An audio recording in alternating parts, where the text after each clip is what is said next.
ठीक है, अब ये देखिए log ऑफ 3, ये 3 बेस पे है, ये 1/3 बेस पे और ये √3 बेस पे है। ठीक है, क्या होगा, पहले बेस सेम करना पड़ेगा ना, तो log ऑफ 3 x + 2 x + 4। अच्छा देखो इसको कैसे करा जाएगा, क्या इसको ऐसा ले सकता हूं मैं, ध्यान से देखना, log ऑफ 3 की पावर 1/3 को 3 की पावर -1 लिख सकता हूं, और ये x + 2 की पावर 1। इधर ध्यान से देखने वाली चीज होगी, 1/2 log ऑफ ये 3 की पावर 1/2 और ये 7 की पावर 1। देखो अब वो वाली प्रॉपर्टी कौन सी है, प्रॉपर्टी में लिख दूं, प्रॉपर्टी मैंने ये लगाई है, log ऑफ a की पावर m b की पावर n। अगर इस फॉर्म में कोई log हो तो हम उसको लिख सकते हैं log ऑफ, ये a रहेगा बेस पे, b रहेगा यहाँ, और ये ऊपर वाली पावर ये ऊपर आ जाएगी, और ये नीचे वाली पावर है ये नीचे आ जाएगी। ये वाली प्रॉपर्टी मैंने लगाई, ये इसमें तो कोई प्रॉब्लम है ही नहीं, x + 2 और x + 4, यहाँ तो कोई प्रॉब्लम है ही नहीं। इधर का ये 1 ऊपर माइनस, तो -1 आ गया, log ऑफ x + 2, और इधर 1/2 तो पहले से ही है बाहर, ये 1/2, ये 1 ऊपर वाली, ये ऊपर वाली पावर ऊपर आती है, नीचे वाली पावर नीचे आएगी 1/2, और ये बन गया तुम्हारा log ऑफ 3 बेस पे 7। ये वाला 2 कट भी गया, अब सब सिंपल हो गया। अब ये log 3 बेस पे, ये भी log 3 बेस पे, और ये भी log 3 बेस पे, तो ये तो ऐसा बन गया कुछ, log ऑफ 3 बेस पे x + 2 x + 4, अब ये माइनस है तो डिवाइड में आ जाएगा, x + 2, और ये लेस देन, और ये हो गया log ऑफ 3 बेस पे 7। अब तो सिंपल हो गया, ये कैसा बनेगा, ये तो ऐसा बन जाएगा, दोनों का बेस 1 से बड़ा है, तो x + 2, सर x + 2 कटेगा नहीं, काटना नहीं है ना बच्चे, इनइक्वालिटी में, इनइक्वालिटी में कैंसिलेशन नॉट अलाउड, ये वाली सही है ना। तो ये हो जाएगा x × x² + 6x + 8, ये 7 इधर आएगा तो -7x और -14 अपॉन x + 2 <= 0। तो फाइनली ये बना x² - 6 - x वही, और 8 6 6 -6, और ये x + 2 <= सर वो लेस देन होगा, इक्वल्स भी होगा, इक्वल टू नहीं है, सॉरी, इक्वल टू हम। उसके बाद इनइक्वालिटी बन गई, तो नंबर लाइन पे जो था मामला, इसका नंबर लाइन नहीं बना देते छोटा सा, ऊपर फैक्टराइज तो हो जाएगा ना, 6 प्रोडक्ट 6 आ रहा है, और ये तो ऐसा कुछ बनेगा, ये x - 3 x + 2 ऐसा कुछ बनेगा, ये x + 2 ये सर +3 and -2 नहीं, हाँ कैसे फैक्टराइज हुआ है, खोलो जरा, अच्छा x नहीं, हाँ सर रूट्स में प्लस आएगा ना, और सर यही होगा, फैक्टराइजेशन, हाँ सर रूट्स में प्लस आएगा इसमें। तो ये हो गया तुम्हारा 2 - 3, नहीं एक तो 3 आया, और ये 3 का, और ये इसका -2 आ, तो ये प्लस, ये माइनस, और ये भी माइनस, कैसे क्यों दोनों माइनस क्यों हुए, Signs don't change around when हाँ इवन वन, इवन में बिल्कुल सही बात। तो ये मेरा फिलहाल तो आंसर ये रहा, ये -2 पे क्रॉस लगेगा क्योंकि डिनोमिनेटर में है। अब देखते हैं कंडीशन क्या कहते हैं, बिना कंडीशन के हम बढ़ ही नहीं सकते ना आगे, कंडीशंस क्या बना के देती है हमको, x + 2 x + 4, एक कंडीशन तो ये है, कंडीशन भी दो चेक करनी पड़ेंगी, sir x + 2 is greater than 0, हाँ x + 2, ये दो है भैया, ये भी तो देखना पड़ेगा, और इसको भी देखना पड़ेगा, x + 2 ग्रेटर देन, दो लॉग के टर्म्स है मेरे पास। तो यहां से तो इसकी नंबर लाइन कह रही है कि -4 के इधर जाओ और -2 के इधर जाओ, और ये वाला कह रहा है -2 के इधर जाओ। इन दोनों में जो कॉमन आएगा पहले तो वो रखो। कॉमन क्या है? x बिलोंग्स टू -2 से इंफिनिटी। कंडीशंस में कॉमन आ गया -2 से इंफिनिटी। अब यहां पर उसको मिलाते हैं, इस वाले को मेन जो हमारा सॉल्यूशन वाला जो इंटरवल था, सॉल्यूशन वाला जो नंबर लाइन थी, उस पर इसको भी डालते हैं -2 से इंफिनिटी। तो -2 से इंफिनिटी कुछ कॉमन दिख रहा है भाई कंडीशंस में, और सॉल्यूशन वाले नंबर लाइन पे कुछ कॉमन आना चाहिए, वो कॉमन आ रहा है, ये देखो। तो आपका फाइनल आंसर क्या हुआ? -2 से लेकर 2 से 3 3 तक, दोनों में से कोई भी इंक्लूजन का नहीं। ठीक है। अच्छा ना, कभी कभी क्या होता है देखिए, कभी कभी वो डायरेक्टली नहीं, वो इनडायरेक्टली देता है क्वेश्चन है। मैं आपको एक क्वेश्चन दे रहा हूं indirectly, find the domain of, find the domain of, एक फंक्शन है उसका डोमेन निकालना है, और वो इस तरह से कुछ है, under root of log of 3 base पे से x-1, ऐसा कुछ है। ठीक है ना। अब देखो ध्यान से देखिएगा, बेसिकली हमको करना क्या होता है, आपके जो x एक्सिस है उसमें से अपने काम की चीज निकालनी होती है। अच्छा देखो, आपका x कैसे फ्लो करेगा, आपका डेटा कैसे फ्लो करेगा। आपने जो x दिया, मान लो आपने x 5 दिया, तो पहले तो 5 के साथ 1 का माइनस होगा, 4 आएगा। फिर ये जो 4 है, फिर वो जो 4 वैल्यू है वो लॉग के अंदर जाएगी, फिर लॉग उसको इवेलुएट करेगा, लॉग 3 फिर 4, फिर उसकी वैल्यू अंडर रूट के अंदर जाएगी। तो लॉग का अपना चेक्स है, अंडर रूट का अपना चेक्स है, समझ लो। अब चेक, सबकी चेक की प्रॉपर्टी, लॉग की क्या प्रॉपर्टी होती है बताइए? Log sir x-1 is greater than 0। Yes, जो x-1 है वो पॉजिटिव होना चाहिए। अच्छा, लॉग की प्रॉब्लम तो सॉल्व हो गई, x आपका 1 से बड़ा होगा, लॉग की प्रॉब्लम सॉल्व। लेकिन अभी लॉग ने जो आउटपुट प्रोड्यूस किया है वो अंडर रूट को भी प्रोसेस करना बाकी है। अब अंडर रूट की क्या प्रॉब्लम होती है बताओ? Sir log base 3 x-1 is greater than 0। ये देखिए, greater than equals to 0। Under root है, न्यूमरेटर में है तो इक्वल टू भी चलेगा। सही है यहां तक? ये लॉग, ये प्रॉब्लम किसकी थी? ये अंडर रूट की प्रॉब्लम थी। अच्छा, अब इसको सॉल्व करेंगे। अभी ये क्या बन गया? ये इक्वेशन बन गई, देखो लॉग की, है ना, लॉगरिथमिक इनइक्वालिटी बन गई, नहीं बन गई? तो अभी मैंने ऊपर करा रखा है, देखो यहां पर। तो डोमेन और रेंज में, लॉग की डोमेन और रेंज में जरूरत पड़ गई इसकी। तो ये तो सॉल्व करने के लिए क्या तरीका था? x-1 था, बेस देखना था 1 से बड़ा है तो इनइक्वालिटी चेंज नहीं होगी, और ये 3 बेस बन जाएगा, और ये ऊपर 0 बन जाएगा। ये फॉर्मूला मैंने लिखवाया है। तो x ग्रेटर देन ये 3 की पावर 0 1 2, ये देखो। अब इन दोनों का जो कॉमन होगा, इंटरसेक्शन होगा, वो मेरा फाइनल आंसर होगा। आप बिना नंबर लाइन बनाए बता सकते हो क्या होगा answer? x greater than equals to 2। 2 से इंफिनिटी आपका आंसर होगा।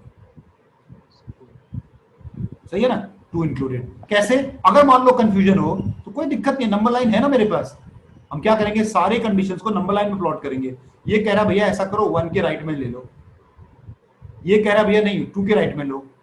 दोनों में कॉमन क्या है? 2 के राइट में है कॉमन, ये कॉमन है, तो मैंने यहां लिख दिया आंसर। ठीक है ना। तो आपको डायरेक्ट हो सकता है लॉगरिथमिक इक्वेशन सॉल्व करने को ना बोले, वो आपको ऐसे करके किसी फंक्शन के डोमेन निकालने में आ जाए उसका इस्तेमाल। ठीक है ना, थोड़ा टफ दे रहा हूं मैं, सेम डोमेन ही देता हूं आपको। Find the domain of fx equal to under root of x-3 plus 1 upon under root of log of half base पे x² माइनस 16। ये देखिए, अब हमारे जो क्वेश्चन में जो हमारा fx है वो एक फंक्शन तो एल्जेब्रिक है, एल्जेब्रिक फंक्शन को लॉगरिथमिक फंक्शंस के साथ ऑपरेटर्स का इस्तेमाल करके नया फंक्शन बनाया है। तो यानी कि जो ये fx है ये इस पर भी डिपेंड करता है और ये इस पर भी डिपेंड करता है। करता नहीं करता? अकेले इसकी वैल्यू तो डिपेंड है ना। देखो ये जो fx है आपका ये इस पर भी डिपेंड करेगा और इस पर भी डिपेंड करेगा। तो इसका इनपुट दोनों पर डिपेंड करेगा, इसका आउटपुट भी दोनों पर डिपेंड करेगा। ये तभी डिफाइंड होगा जब ये भी डिफाइंड होगा और ये भी डिफाइंड होगा, है कि नहीं? तो कॉम्बिनेशन ऑफ फंक्शंस। तो करना क्या होगा, करना कोई बहुत बड़ी बात नहीं है, आपको इसका डोमेन भी निकालना पड़ेगा अलग से, इसका डोमेन भी निकालना पड़ेगा अलग से, दोनों का इंटरसेक्शन। अब ये लंबा क्वेश्चन बन गया थोड़ा सा, ठीक है ना। तो पहले तो हम x-3 का लेते हैं, एल्जेब्रिक वाले पार्ट का लेते हैं। मैं नाम लिख दे रहा हूं एल्जेब्रिक वाले पार्ट का, आपको लिखने की जरूरत नहीं होती, मैं समझाने के लिए लिख रहा हूं एल्जेब्रिक वाले पार्ट का। अच्छा ये कैसे डिफाइंड होगा? Sir, x-3 greater than equals to 0. Greater than 0. बस ये तो हो गया x greater than 3, x greater than 3 पे ये डिफाइंड, एल्जेब्रिक का काम खत्म, ज्यादा कॉम्प्लिकेशंस थे नहीं। अब ये जो लॉगरिथमिक वाला है इसके साथ लेकिन अंडर रूट का भी चक्कर पड़ रहा है, लॉगरिथमिक भी है और साथ में अंडर रूट भी है। अच्छा इसके लिए क्या करना पड़ेगा, पहले तो ये करना पड़ेगा कि भाई ये जो x² - 16 है ये तो हो पहले पॉजिटिव, तभी तो लॉग लेगा उसको। यहां से ये x - 4 और ये x + 4 ग्रेटर देन 0, इसका अपना नंबर लाइन बनेगा। -4 और +4 के इधर उधर लेफ्ट राइट, ये प्लस था, ये माइनस था, ये प्लस था। अब ये केवल किसकी प्रॉब्लम दूर की है मैंने, केवल लॉग की प्रॉब्लम दूर करी। अभी अंडर रूट भी है साथ में, अब अंडर रूट की प्रॉब्लम कैसे दूर होगी? अंडर रूट के अंदर जो टर्म है x² - 16 ये ग्रेटर देन 0, क्या इक्वल टू ले सकता हूं? No sir, क्योंकि क्यों? sir डिनोमिनेटर में बिल्कुल डिनोमिनेटर भी है। अब ये जब इसको सॉल्व करूंगा मैं इसको, तो इनइक्वालिटी वाला क्वेश्चन बन गया। देखो हाफ आ गया, तो ये x² - 16 ये इनइक्वालिटी चेंज हो जाएगी, हाफ की पावर 0 1, तो x² - 17 इज लेस देन 0। तो ये आपका इसका अपना नंबर लाइन बनेगा, -√17 और +√17 के प्लस माइनस प्लस बीच का मामला। ये कंडीशन और ये कंडीशन, तीनों कंडीशन का जो कॉमन होगा वो मेरा आंसर होगा। देयरफॉर मेरा जो आंसर होगा वो क्या होगा, अब उसको ढूंढना है मेरा आंसर को। तो क्या करेंगे, पहले एक नंबर लाइन बना लेंगे, रफ में बनाएंगे चाहे फेयर बनाएंगे, कहीं बनाएंगे। मैंने एक नंबर लाइन बनाई, इस नंबर लाइन पर सारे कंडीशंस को प्लॉट कर दिए। ये कह रहा है भैया 3 है, 3 के राइट वाला लेना पड़ेगा आपको, ये कह रहा है। इसकी प्रॉब्लम दूर। अब इसकी प्रॉब्लम ये कह रहा है कि भैया ऐसा है, -4 के और +4, ये कह रहा है -4 के लेफ्ट वाले को ले सकते हो आप, और ये कह रहा है +4 के राइट साइड को लेना पड़ेगा। तो अभी तक क्या इंटरसेक्शन आया है सर? 3 से इंफिनिटी तक इंटरसेक्शन बच्चे, 4 से इंफिनिटी तक अभी 4 तक। से infinity. अभी हाँ अभी सर, 4 से इंफिनिटी। सॉरी, अभी ये वाली कंडीशन भी बची है। ये वाला कंडीशन √17 4 से थोड़ा बड़ा होगा, √17 ये √16 है, और अंडर माइनस यहां कहीं पर होगा, इसके बीच का मामला है। ये लीजिए। अब देयरफॉर फाइनल आंसर क्या लिखेंगे बताओ जरा, देख के एक बार फिगर को देख के बताओ।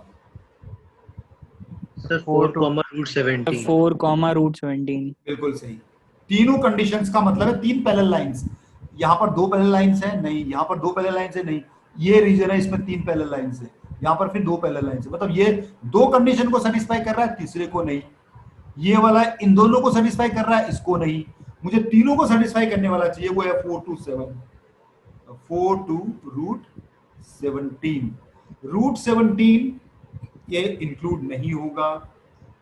4 कहां से लिया था मैंने, यहां से, नहीं इंक्लूड होगा। ये आपका फाइनल आंसर है। सही है मेरे ख्याल से? सर हाँ सर, ये आपने जो लॉगरिथम वाला एक्सप्रेशन जब आपने सॉल्व करा है, हाँ सर उसमें कंडीशन भी देखते हैं और बेस को बिल्कुल। ऊपर ले आके सॉल्व भी करते हैं, मतलब दोनों लॉग, चीज। बिल्कुल बिल्कुल, लॉग के सबसे ज्यादा नखरे होते हैं। लॉग वाले फंक्शंस को पूरा सॉल्व करने के बाद भी कंडीशन भी चेक करो, है ना। बिना कंडीशन के देखो आप लगा रहे हो लॉग की प्रॉपर्टीज।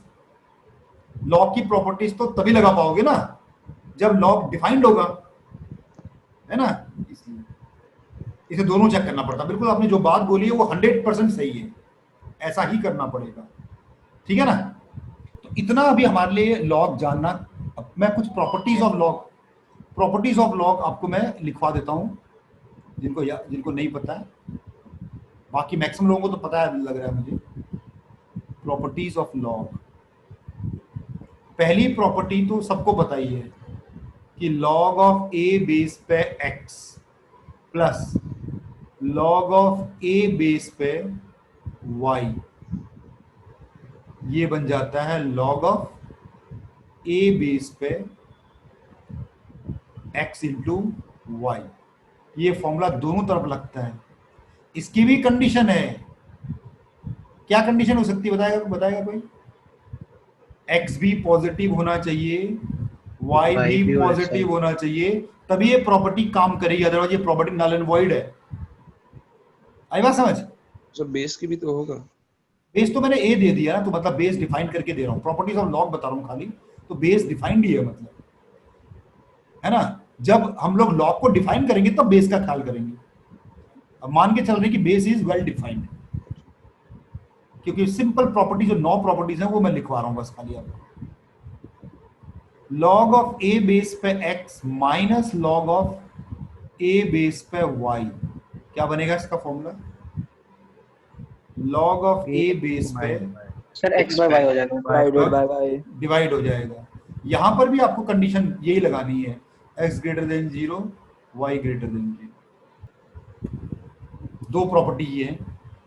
तीसरी प्रॉपर्टी ये है, लॉग ऑफ a बेस पे x की पावर m। इस पे जो ये पावर है ये बाहर लिख सकते हो आप, लॉग ऑफ a बेस पे x बन जाएगा ये, ठीक है ना। यहां पर भी आपको x पॉजिटिव होना चाहिए। चौथी प्रॉपर्टी एक्चुअली कुछ है नहीं, simple log of A base पे a कितना होना चाहिए बताओ? 1 होना चाहिए। पांचवी property, log of A base पे 1 कितना होना चाहिए फिर? 0। ये 5 होगी बेसिक प्रॉपर्टीज, ठीक है ना। छठी प्रॉपर्टी ये है कि कभी कभी ऐसा होएगा कि आप ये बोलोगे यार ये बेस गलत दिया हुआ है, ये जो बी है इसको बेस होना चाहिए था और जो ये ए है इसको ऊपर होना चाहिए था, मतलब गलत दिया हुआ है। तो आप इनको इंटरचेंज भी कर सकते हो, इन दोनों को इंटरचेंज भी कर सकते हो, बस आपको रेसिप्रोकल करना पड़ेगा बस। लॉग ऑफ बी बेस और ये ए, अगर आपको इन दोनों को रेसिप्रोकल, इन दोनों को आप अगर रिप्लेस करना चाहते हो एक दूसरे से तो आपको रेसिप्रोकल करके कर सकते हो आप इसको, ठीक है ना। 7th property, log of A base पे बी। आप ये चाहते हो कि यार बेस ना ए हो ना बी हो, बेस कुछ और ही हो, सी बेस हो, कुछ और बेस हो जो आपको अपनी मर्जी का बेस चाहिए आपको, बेस चेंजिंग फॉर्मूला। तो हम इसको ऐसे लिख सकते हैं, क्या बेस चाहिए आपको? मान लो आपको ई बेस चाहिए, ई बेस पे बी ऊपर लिख लो और log ऑफ ई बेस पे ए नीचे लिख लो। इसको बोलते हैं बेस चेंजिंग फॉर्मूला। ई कुछ भी हो सकता है, कुछ भी आपको जो मन करे। हालांकि जो आप जिस ई की बात कर रहे होगे, सोच रहे होगे दिमाग में, वो यूलर नंबर, उसकी वैल्यू 2.73 जो नेचुरल लॉग वाला जो होता है। यहां पर मेरे हिसाब में मतलब मैंने जो ई लिया हुआ है वो मैंने कुछ भी लिया हुआ है, अच्छा ठीक है ना। आप चाहो तो टी ले लो, आप चाहो तो के ले लो, ये बेस चेंजिंग फॉर्मूला, ठीक है। कितना हुआ? 8वां फॉर्मूला, ये थर्ड फॉर्मूले का ही एक एक्सटेंशन है। ये a की पावर अगर m हो और b की पावर अगर n हो तो हम इसको ऐसे लिख सकते हैं, क्या? ये जो ऊपर वाली पावर n है इसको न्यूमरेटर में बाहर निकाल दो, ये जो नीचे बेस की पावर m है इसको डिनोमिनेटर में बाहर निकाल दो, लॉग ऑफ यहाँ a बेस पे b आ जाएगा। ये वाली प्रॉपर्टी तो हम यूज भी कर चुके हैं, थर्ड प्रॉपर्टी का ही एक वेरिएंट है ये, ठीक है ना। नाइन्थ प्रॉपर्टी ये है एक्सपोनेंट और लॉग, यानी कि अगर a की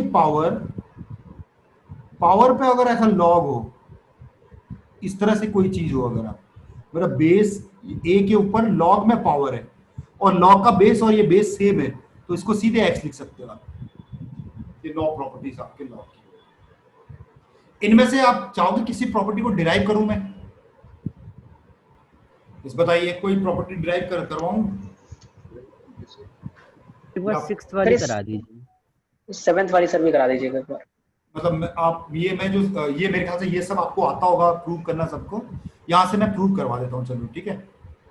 मैं इसके बाद वाले सब करा दे रहा हूँ ना, 6th वाली प्रॉपर्टी को मैं प्रूव कर रहा हूँ।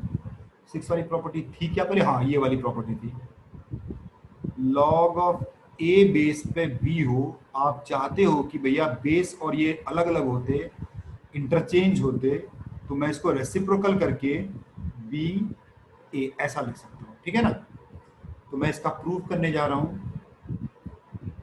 तो लेट, देखो कोई भी प्रूव करा जाता है वो उसको एक्सपोनेंट में तब्दील करके करा जाता है। लॉग ऑफ ए की पावर बी को मैंने एक्स ले लिया। अब इसको एक्सपोनेंट में कैसे चेंज करेंगे? लॉग को एक्सपोनेंट में कैसे चेंज करेंगे? हम लोग यूज कर चुके हैं। ये बी रखेंगे लेफ्ट हैंड साइड पे और ये ए बन जाएगा बेस और ये वाली बन जाएगी पावर। तो b इक्वल टू ए की पावर x लिख सकते हैं, ऐसा कोई दिक्कत तो नहीं? Yes sir. अच्छा, अगर आप ये जो x है x को b के ऊपर लाना चाहते हो तो क्या करना पड़ेगा?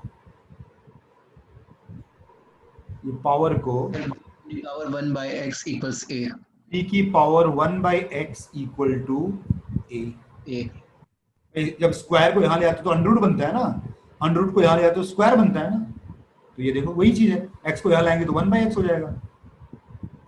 अच्छा, अब इसको लॉग में वापस चेंज करते हैं। ये बेस, ये पावर और ये रिजल्ट, कैसे लिखते हैं इसको? Log of the result of exponent, ये बेस है ये नीचे लिखा जाएगा, equal to 1 by x। x की वैल्यू पुट कर दो, जो स्टार्टिंग से जो x की वैल्यू पुट कर दो। लॉग ऑफ b बेस पे a equal to 1 by x की वैल्यू ये रही, देखो लॉग ऑफ a बेस पे b, ये हो गया देखो प्रूव, ठीक है ना। इसको यहां ले आओ, इसको यहां ले आओ। मतलब बेसिकली क्या किया इस स्टेटमेंट पे मेरा बेस था a, इस स्टेटमेंट पे मेरा बेस क्या हो गया? पावर को उठा के यहां ले गया तो बेस मेरा b हो गया। यहां पर मुझे बेस b चाहिए था इसलिए b के ऊपर पावर ले गया और इसको वापस लॉग में रिकन्वर्ट कर दिया। ये हो गया देखो 6th प्रॉपर्टी। 7th वाली प्रॉपर्टी क्या थी? 7th वाली प्रॉपर्टी थी बेस चेंजिंग फॉर्मूला ना, लॉग ऑफ a बेस पे b equal to log of c base पे b divided by log of c base पे a। जो बेस होगा वो नीचे आएगा, जो ऊपर वाला होगा ऊपर आएगा। इसका प्रूफ के लिए मैं ऐसे लेता हूं, लेट, एक्सपोनेंट में बदलने के लिए लेट करना पड़ेगा। Let log of c base पे b को मैं x ले लेता हूं।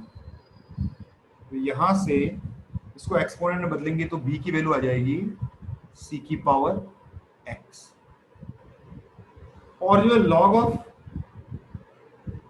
c बेस पे a है इसको मैं y ले लेता हूं। तो इसको प्रूव करता हूं तो a की वैल्यू क्या आ जाती है? c की पावर y। अच्छा, लेफ्ट हैंड साइड पे कौन सा टर्म मिसिंग है जो राइट हैंड साइड पे है लेकिन लेफ्ट हैंड साइड पे नहीं है? a है, a यहां भी है, तो क्या करना पड़ेगा? अलजेब्रा क्या कहता है? एलिमिनेट c, जो अननेसेसरी अनवांटेड वेरिएबल होता है उसको एलिमिनेट कर दो। तो क्या मैं ऐसा ले सकता हूं? b की power 1 by x equal to c एंड a की power 1 by y equal to c, eliminating c। Therefore b की power 1 by x equal to a की पावर 1 by y। सही है, मुझे a पे बेस चाहिए, x को इधर ले जाऊंगा तो b क्या बन जाएगा, अगर इस वाले x को यहां ले जाऊंगा तो a की पावर, x को इधर ले जाऊंगा x x by y। Sir a में अरे ये b यहाँ लिखा है, मैं इस साइड लिख के इधर लिख रहा हूँ ना b। अब b की पावर को यहाँ ले जाऊंगा तो भाई पावर रेसिप्रोकल हो जाएगी ना यहाँ के, x by y। अब इसको लॉग में कन्वर्ट कर देते हैं। कैसे कन्वर्ट करते हैं, लॉग ऑफ रिजल्ट बेस को यहां लिखते हैं, पावर मेरा यहां आ जाता है x by y बस। और x by y की जगह पर आप अपने पुट कर दो जो आपने लेट किया हुआ है। तो log of a b equal to x की जगह आपने ये देखो, log ऑफ c बेस पे b, और नीचे y की जगह पर log ऑफ c बेस पे a। तो जब c को एलिमिनेट ही हो जाना है तो c लो चाहे d लो चाहे e लो, कुछ फर्क पड़ेगा बताओ? No sir. इसीलिए कुछ भी नो सर नहीं पड़ेगा। लेकिन क्या नहीं ले सकते ये बताओ? 1 नहीं ले सकते, क्योंकि अल्टीमेटली बनना तो उसको लॉग का बेस है, और नेगेटिव नहीं ले सकते, अदरवाइज लॉग का बेस बन ही नहीं पाएगा, है ना? ये देखो हो गया। और भी करने पड़ेंगे, 9th वाला भी कर देते हैं, चलिए। नहीं 8th वाला ना, 8th वाला हो जाएगा। 8th वाला क्या था वैसे तो मुझे एक बार अच्छा थर्ड 8th प्रॉपर्टी हाँ 8th वाला हो जाना चाहिए। हाँ सर वो हो जाएगा 9th वाला। पहले मैं देखो, पहले 7th प्रॉपर्टी लगाऊंगा, log ऑफ c बेस पे b की power n, log of c base पे a की पावर m। फिर थर्ड प्रॉपर्टी लगा दूंगा न्यूमरेटर में, n log c बेस पे b, m log c base पे a। फिर यहां से n बाई m को अलग कर लिया और वापस प्रॉपर्टी लगा दी 7th वाली, n बाई m। देखो ये राइट हैंड साइड आ गया, देखो c बेस, तो लेफ्ट हैंड साइड लिख लेंगे। ये देखिए 8th प्रॉपर्टी, एक्चुअली 2 प्रॉपर्टीज का रिप्रेजेंटेशन था। 9th वाली प्रॉपर्टी सबसे टफ लग रही है, लेकिन सबसे इजी वही है। a बेस पे log ऑफ ax, ये कहता है 1। देखो ये कितना, ये एक्चुअली कुछ है ही नहीं। log ऑफ a बेस पे x equal to log of a base पे x, लिख सकता हूं इसको? Yes sir. बस इसी को एक्सपोनेंट में कन्वर्ट कर दो, इसको बेस ले लो, इस पूरे को रिजल्ट ले लो, इस वाले पूरे को रिजल्ट ले लो, और ये देखो log of x to the base a is this, है ना? log of a to the power b अगर c होता है, ये मेरा देखो c हो गया, ये x मेरा a हो गया, ये a मेरा b हो गया। हम क्या लिखते हैं, a इक्वल टू b की पावर c लिखते हैं, a इक्वल टू b की पावर c लिखते हैं। अभी बहुत बार लिखा हम लोगों ने, यही कर देते हैं यहाँ पर। हाँ सर। तो ये a बेस हो गया, ये पावर आ जाती है, सॉरी रिजल्ट ऊपर, ये x, यही था क्या? Yes sir. तो था ही नहीं एक्चुअली, एक स्टेटमेंट को उसने इस तरह से लिखा है जो दिखने में बहुत कॉम्प्लिकेटेड लग रहा है, लेकिन वास्तव में उतना कॉम्प्लिकेटेड है नहीं। ये है, ये तो है प्रॉपर्टीज ऑफ लॉग भी आपकी, ठीक है ना? हमारे लिए इन प्रॉपर्टीज का इस्तेमाल क्या है, जब हम इक्वेशंस और इनइक्वालिटी सॉल्व करते हैं तो वहां पर हमें जरूरत पड़ती है इनकी। साथ में और हमें किस चीज का ध्यान और रखना पड़ता है किसी भी इक्वेशन को सॉल्व करने के लिए, कि लॉग की अपनी जो डोमेन की जो प्रॉपर्टी होती है कंडीशंस वाली, उसको भी चेक करना पड़ता है। थोड़ा इसका बेसिक पढ़ लेते हैं।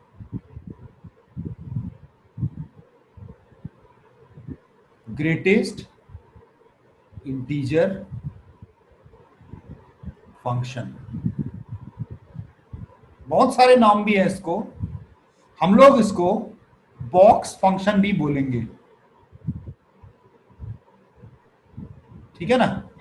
ऐसे करके बॉक्स बना हुआ रहेगा, ऐसे, यानी ऐसा लिखा रहेगा y equal to box of x, ये ऐसा लिखा रहेगा, ठीक है ना। अब ये करता क्या है, सबसे पहले हमें पूछना चाहिए कि ये फंक्शन करता क्या है, ये हमें क्या आउटपुट देगा। ये देगा, क्या करता है, it gives the integer just left of the input. आप जो भी इनपुट करोगे उसके जस्ट लेफ्ट वाला इंटीजर आपको, नंबर लाइन पे जो लेफ्ट में इंटीजर होगा ना, वो वाला आपको दे देगा वो। जैसे मान लो ये x है और ये आपने ग्रेटेस्ट इंटीजर ऑफ x निकाला, तो अगर आपने 1.9 डाला तो आपको क्या मिलेगा, 1 1 अगर ये 1.1 होता तो क्या मिलता, सर 1 ही मिलता। तब भी 1। अगर 2.3 होता तो सर 2। 2 मिलता। अगर -3.4 होता तो सर 4 -4। -4 -7.9 होता तो -8। -8 नंबर लाइन पे जस्ट लेफ्ट वाला नंबर आपको दे देगा वो, ऑफ दी जो भी आपका इनपुट हो। सही है ना। अच्छा, 3 चीजें हमें पढ़नी होती है किसी भी फंक्शन के लिए। पहले तो इसका डोमेन क्या होगा, डोमेन मतलब किन किन वैल्यूज को ये इंटीजर बना के देगा। अरे कुछ भी डाल दो, कोई भी रियल नंबर डाल दो उसके इंटीजर। अच्छा, एक चीज और बता दो इसमें मैं, अभी तो मैंने इसमें कोई इंटीजर नहीं डाला। अच्छा, 2 को 2 डालेंगे तो क्या देगा ये? नहीं, 2 पे 2 ही देगा, -2 पे भी -2 ही देगा। It gives integer is left of the input. उसको पूरा कर देते हैं। इफ इनपुट इज इंटीजर, अगर इनपुट आपका इंटीजर ही हुआ, इट रिटर्न्स द इंटीजर